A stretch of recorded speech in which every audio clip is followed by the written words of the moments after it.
সিরাজগঞ্জের শলাঙ্গায় আব্দুল মান্নান ওরফে মুন্নাফ নামের এক মৎস্য ব্যবসায়ীকে অপহরণ করা হয়েছে।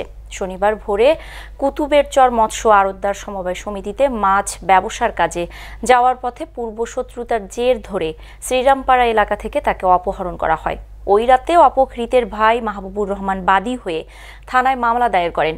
রবিবার ভোর রাতে পুলিশ অভিযান পরিচালনা করে ৩ জনকে আটক করেন।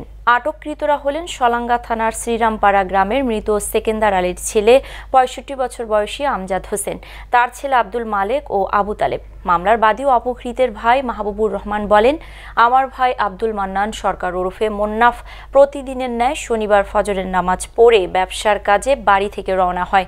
বাড়ি থেকে বের হবার পরই সড়ক থেকে একটি কালো মাইক্রোবাসে তাকে তুলে নিয়ে যায়।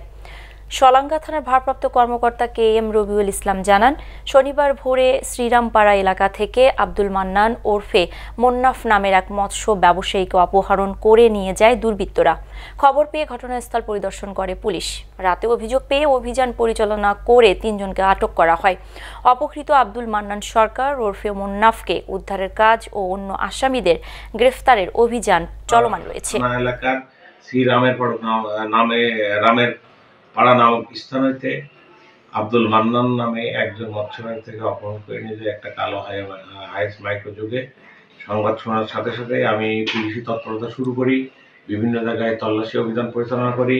ইতিমধ্যে তল্লাশি অভিযান পরিচালনা করাকালীন অপহরণকারী ৩ জনকে আমরা আটক করতে সক্ষম হই এবং অপহরণের সাথে জড়িত বাকি আসামিদের গ্রেপ্তারের লক্ষ্যে তল্লাশি অভিযান অব্যাহত আছে।